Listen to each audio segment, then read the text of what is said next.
YouTube, just going live for week 6 out of 35 for my journey to doing a 200-mile ultra marathon.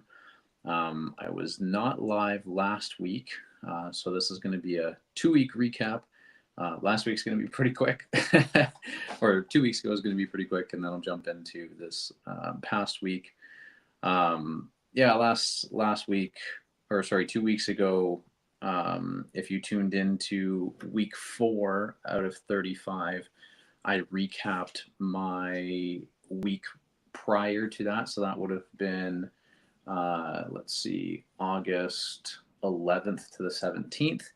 And that ended on the Saturday with a 21-mile run for an event called Ridge to Blazing Ridge at Oak Mountain State Park in Pelham, Alabama. And if you watched the live from 2 weeks ago, you would know that event went terribly. I did finish it, but I was fighting myself the entire time. And that whole week from August 11th to the 17th, I wasn't sick, but my body just felt tired. I just felt tired. I was 4 weeks into my training regimen, and I've been going pretty hard for my training in the first 4 weeks. And I think my body was really just telling me to take a break that entire week. I tried my best to push through it. And on Saturday, August 17th, I did the 21-mile event, Ridge to Blazing Ridge. And everything just hit me in the face. I was not in a great mental space. I was really just talking to myself kind of negatively, fighting myself. And I did push through it all, and I finished the entire event. But that was the hardest race that I have ever done. I told my wife after, I said, that 21-mile race was more difficult than the 50-mile ultra marathon I did last December. And she found that pretty shocking. And it was just a culmination of things. It was partially the heat. It was my body feeling really tired. The shoes that I was wearing, I've only worn them about 10 times, but they should have been broken in by then, but they're really stiff. So my feet actually really hurt. And I'll talk a little bit more about that in a second. So my body was feeling tired. It got pretty hot out. It's the middle of August in Alabama, so it got hot pretty quickly. And it just mentally, I was not in it. So that event was really, really difficult. And a few days before that, I was already thinking that wow, my body's more tired than usual. I'm just waking up feeling groggy, even though I'm getting a decent amount of sleep. And that event just really confirmed the fact that I just needed to rest. I needed to take some time off. So last week, from August 18th to the 24th, I didn't run at all. I did 0 miles. I did a decent amount of stretching, and which felt really good. 2 weeks ago on my live, I said that I was going to add foam rolling to my daily habits board. I did not, and therefore I only did foam rolling 1 or 2 days out of 7. And it just reaffirms the fact that if you don't track something, or if you don't make it easy and obvious for yourself to see, that it's just not going to happen. And so I did very poorly on that with that goal last week. So I ran 0 miles. I focused on stretching and resting. And when I say resting, I was still, moving around, doing some light walking and whatnot. But I didn't do any runs whatsoever. Wife and I, we also had contract at our house 3 out of the 7 days, or 3 out of the 5 weekdays. So Monday, Tuesday, and Wednesday, we had contractors here. They were helping us find and pump our septic tank, which we live in the middle of nowhere. We have a large property, and so and the people that built the house, my wife's grandparents, they, I guess, didn't document where the septic tank was. And anybody who knows where the septic tank is or had that information has since passed away. So it's been a whole thing. So we had contractors here on the 19th and the 20th and the 21st, got everything fixed, found the septic tank, got it pumped, replaced the pipes that we needed to. So everything is absolutely good. So I was doing some work around the house, doing some walking and whatnot, but again, just focusing on resting. I played a few hockey games, but that was about it. I wanted to kind of get out and do some activity to help recover, but I didn't specifically want to run because my feet were, like I said, during that 21-mile race, like my feet hurt more than in any race that I've ever done before. And in fact, from the 18th to the 24th, 2 weeks ago, my feet were tired. And I was able to return the shoes. So I bought them at REI. And if you're a member, it costs like $30 to be a member. Quick plug here. It costs $30 to be a member. And you can literally return items for up to an entire year for any reason. So I literally bought these last November. And so I've had them for 9 months. And I've only worn them, like I said, I've only worn them about 10 times because my other shoes were I really like the other shoes. So I have the Brooks Cascadia 16s. Those are the ones that I really like. I used them in my 50-miler ultramarathon last year. I got the 17s, and for whatever reason, in the updated version of the shoe, they are so stiff, and so I didn't use them very often because of that. And I'm getting to the point where my 16s are just completely worn out or almost completely worn out. So I was like, all right, yeah, I'll use the 17. So I went ahead and did that. And yeah, that was a bad decision. Like the shoes are still really stiff, even though I've used them a number of times. But anyways, I was able to return them. I did that yesterday, and I've ordered a new pair. I'm trying a different brand actually. I've never tried Sauconys before, but looking into shoes that are going to be very good for very long distances, the Saucony Exodus Ultra 3 or 3 Ultra. I think it's the Ultra 3. Those are the shoes that I decided on. They have a tremendous amount of cushioning. I've read a number of reviews on them. They're very comfortable. They last quite a long time as well. So should be getting those in next week. So you'll see them on my next live video, which is super exciting. So anyways, my feet were very, very sore from the 18th to the 24th. Just focused on recovery. I did not want to run. Playing hockey, yes, I'm in skates, but my feet aren't obviously used the same way. So I didn't experience any sort of additional soreness or pain from doing that. So it was just nice to get out on the ice. And I'm playing in a men's league, so it's not like super intense or anything. So it was a good recovery. Moving on to this past week, so August 25th to the 31st. So I did a total of about 17 and a half miles this week. My big run was about 12 and a half miles. That happened actually today, which is Sunday. But the only reason it happened today was because I was volunteering for an ultra event yesterday. So all of my long runs are on Saturday. So I'm simply counting this as my Saturday run because these were the miles that were allocated for yesterday. I simply ran them today because I was busy volunteering. So my run on Tuesday actually went really well. So I got back in the gym on Monday or on Tuesday, sorry, did a leg day. That felt fantastic. Wednesday, I did a 5-mile run.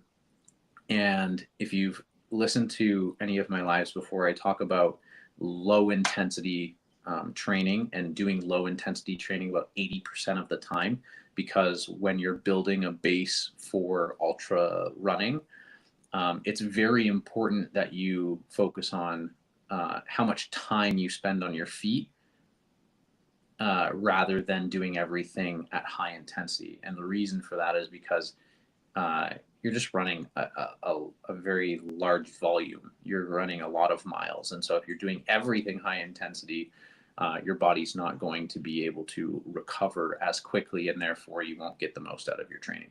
So for the most part, 80% of my training is low intensity. However, I do love the competitiveness of trying to, run my fastest 3 miles or run my fastest 5 miles, or, see if I can just hit certain times.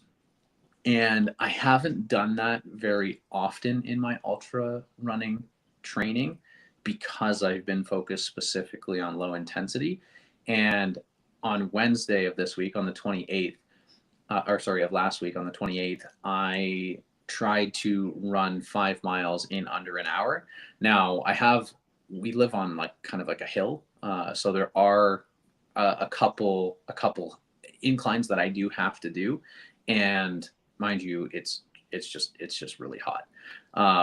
Because on Wednesday, I did not do my miles in the morning, and therefore the consequence of that decision was the fact that I had to do them in the evening. So even though I started, I think at like 5 or 6 o'clock, it's still 90 degrees here in the shade.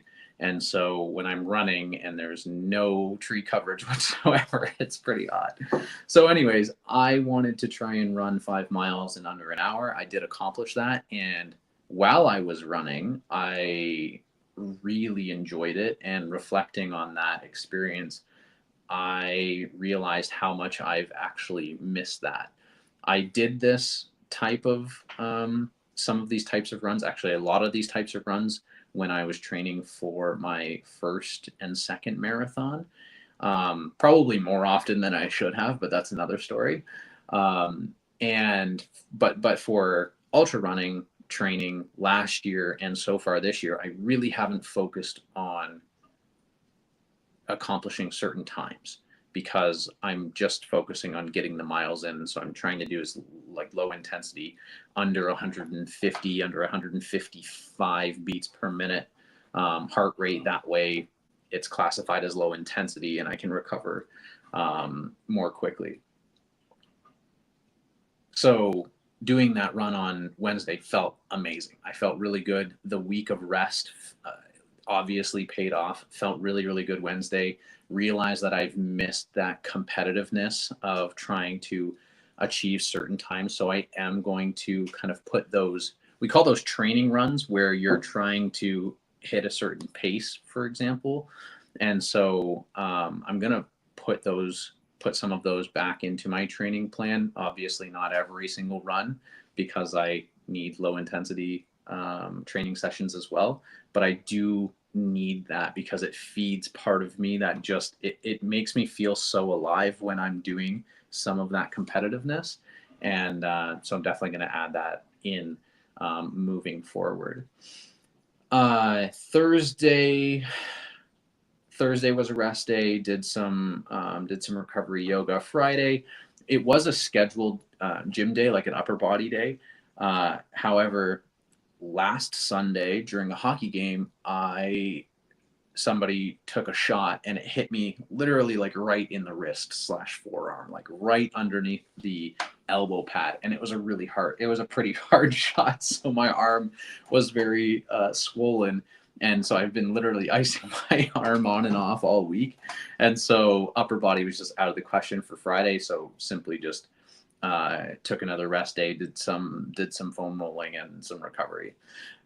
Saturday, yesterday, so the event that I volunteered for was called the Last Zombie Standing, or the Zombie Backyard Ultra. And so I've got some swag here. So this is the shirt that the volunteers were given. So it says Zombie Backyard Ultra. This was a really cool format. And so essentially what happens is the course is a 4-mile loop. It's got about 500 feet of elevation. So it was at Oak Mountain State Park as well. It's got about 500 feet of elevation, and it's a 4-mile loop. And essentially at the start of, it started at 7 a.m. And so the race starts. You have to complete the loop within 1 hour. So every hour, a new loop starts. So at 7 a.m., you begin your first loop. Whenever you finish that, let's say it's 7:45 a.m., then you have 15 minutes before the next loop starts, right? If you finish at 7:59, then you have 1 minute before the next loop starts. And if you don't begin the loop when it starts the next hour, then you're out. And the last person remaining wins the award of last zombie standing, essentially. So really, really cool format. I wasn't volunteering the whole day. I actually showed up around 5 p.m. and there were actually only, I think, 7 runners left at that time. The event started with 41 people, 41 participants, and I got there at like 5:30, 5:45. So when the 11th lap ended, there were only 7 individuals left in the race. The event went until I think it was 9 or 10 p.m. So the person who won ran 15 laps, 15 4-mile loops. So they ran 60 miles to be claimed or to earn top spot as last zombie standing. So super cool event. I got there at about 6 p.m., like I said, and I met the 2 people that were organizing it, Trey and Nick. Met a few of the other volunteers as well, and some of the crew members for people that were participating in the event, and it was just so much fun. I absolutely love volunteering for these types of events. The people are so nice. They are so open-minded. They love to challenge themselves. They're super friendly. It doesn't take long at all to make a friend at any of these events. They're always looking for to learn something about themselves, about other people, to push themselves, to find the next ultra marathon, to explore some different locations. And so it's just such an amazing community. I've absolutely loved becoming a part of it since last year, and part of expanding my network, meeting new people, making new friends, and learning about different races is through volunteering. So it was so much fun. When after the event ended, I stayed and helped Trey, Nick, and Jordan pack everything up. And then this morning, part of my 12-mile run today, I was sweeping the course. So what happens at an ultra at one of these events is that there's like little flags, little course markers, little flags that are just stuck in the ground, right? They're like little flags that are like this big, little rectangles. They have like little reflective pieces on them as well, because these events do go through the night. And so at the end of each event, somebody has to go pick up all of those flags. And if there's, a spot where the course turns, there's going to be a sign with an arrow or something like that. So anyways, somebody has to go and sweep the course. They have to pick up all the flags and all the signs. So I had volunteered to do that. So this morning I got up around 6, met Trey at the pavilion again to pack up some last minute things. And then at right around 8 a.m., I went out on the course. So I swept the course. So I did one loop, took me about an hour and 15 minutes. I had a big duffel bag with me, took as many flags up as possible. And I left the turn signs there because I wanted to run the loop myself to see how long it would take me to actually do the loop, because I really wanted to participate in this event. The timing just didn't necessarily work out. But I want to participate in it next year because it sounds like so much fun, and being there, the atmosphere was amazing. So I wanted to run a couple loops to see what the course was like. So I did the first loop, picked up all of the little flags, left the turn signs, and then I put that stuff in my car, and then I went back out on the course and ran one of the 4-mile loops. I tried not to look at my watch. I wasn't trying to, I wanted to see what a relative effort from myself would result in. And so I didn't want to, look at the time and then like speed up, for example. I just wanted to try and run and walk up the hills and to see where it would where I would end up. So the first lap that I did, it was 57 minutes and 50 seconds. So if I was part of that event, I literally would have had, like, if that was one of the laps, I literally would have had 2 minutes and 10 seconds to, receive some aid. So once you finish your lap, you're able to receive aid, meaning that, if your partner or if your friend is there, like your crew, they're able to give you water and give you electrolytes and give you food. But as soon as the next lap starts, you cannot receive any more aid from them. And if you do, you get disqualified. So even if, the horn goes off, that lap 3 is starting, and I take 3 steps and then my wife throws me a peanut butter and jelly sandwich. If I take it with me, I'm disqualified because she provided me aid after after the next lap had started. So if I was actually part of the event, I only would have had 2 minutes and 10 seconds to receive aid before the next lap would start. And so it just really put into perspective how little time you actually have in these events. So obviously, being a volunteer and watching these individuals push themselves, I have a ton of respect for them. I was very impressed with what they were able to accomplish. And after I swept the course and after I did one of the laps, I had even more respect for them, because there were some people that were finishing laps and they had 10 minutes left before the next one. So they would finish a lap in 50 minutes and they would have 9 or 10 minutes to receive aid and to rest before the next lap began. And so I was even more impressed and had even more respect for the individuals that participated in this after I did a lap. So got back to my car. I set my watch, my timer for 5 minutes. I know I officially would have had 2 minutes and 10 seconds, but I set my watch for 5 minutes because I didn't have a crew with me or anything. So I just thought to myself, well, if I had a crew, then 2-minute aid would make sense. But let's give myself 5 minutes and then continue. So that's what I did. Did a second lap and I shaved off 2 minutes. So it took me 55 minutes and 30 seconds to do that second lap. So again, ton of respect for the people that participated in this. If you want to check out any of their events, just search up zombie trail races is where you'll find them. They have an event happening on Halloween called Halloween Havoc, and another one happening New Year's Eve. I won't be able to participate in either one. I'm going to be in Italy during Halloween, and then I'm going to be in Windsor, Ontario on New Year's Eve because my younger brother's getting married. So won't be at those two events, but definitely check them out. They're a ton of fun. In terms of what's coming up this week, so from September 1st today until September 7th, I've got 25 miles on my calendar. So tomorrow, just doing a 5-mile recovery run.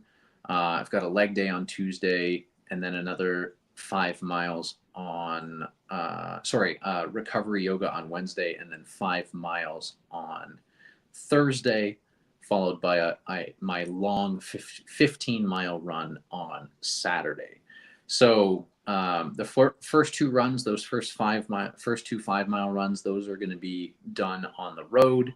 So I won't have to worry about my feet hurting because of those trail shoes. But I exchanged those, so hopefully we don't have any more problems with that. And then on Saturday, on the 7th, that 15-mile run. Honestly, I will probably go back to Oak Mountain State Park and do that 4-mile loop maybe 4 times, because it was fun. It was a really good challenge. It's a really good loop too. There's a little bit of incline. There's a few spots where the average person will definitely walk because it's pretty steep. There are some crazy people that'll probably run those hills, but for me, there are a few spots where I will be walking uphill because they're pretty steep.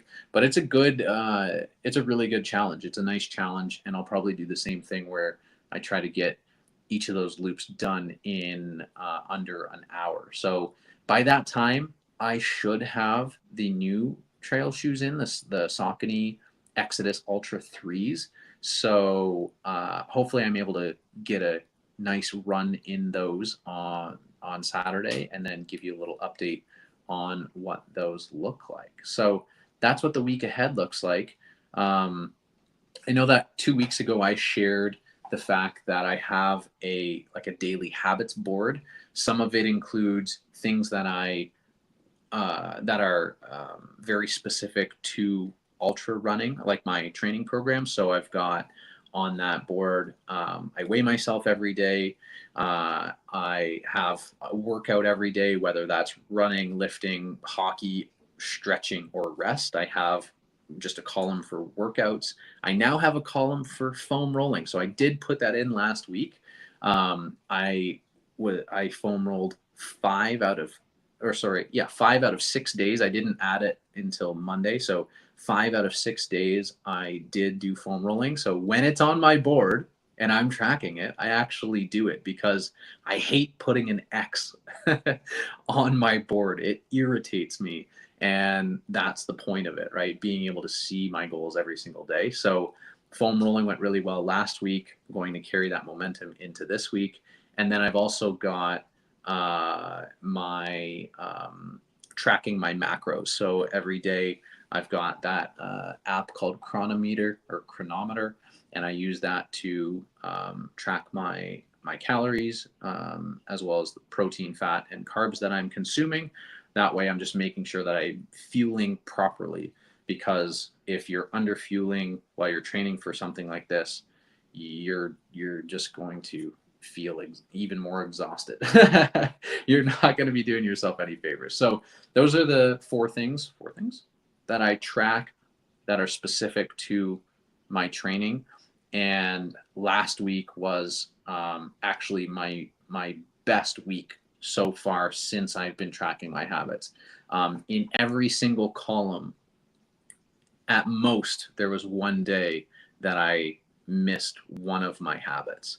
And so for me, if I hit my goal 6 out of 7 or 7 out of 7 times, each of those goals, for each goal, if I hit it 6 out of 7 or 7 out of 7 times, I consider that a win for the week. If I hit it 5 times or fewer than that, I consider that I absolutely need to improve completing those tasks. So for every single category last week, at the most, I missed one day, and I am super, super proud of that. And I'm going to continue doing that so that I can build as much positive momentum as possible. So that's the update for the review for the last couple weeks, and the update for the week coming up, or sorry, the what's coming up in this week, September 1st to the 7th. In other news, my wife and we are expecting some renovations to start, not this week, but next week. So with all of that happening, it's just something that I have to anticipate could make things a little bit more difficult, because there's just going to be a lot of stuff happening around the house pretty much all of September. I also have some travel coming up, so I do need to be prepared for that. One of the things that I am absolutely working on this year is properly planning for travel, because in the past, what'll happen is I underestimate how much travel can disrupt my routine, and then I fall out of that routine, and it's very difficult for me to get back into it.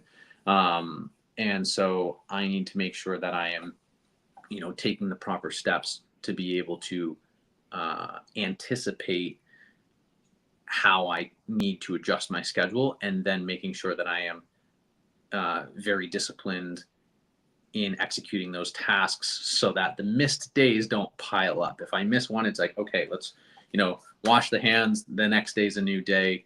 Let's start a new streak, basically. So with the renovations coming up and a little bit of travel, we will see. I'll let you know how that goes. All right, everybody. I hope you enjoy the rest of your Sunday evening, and I'll see you next week.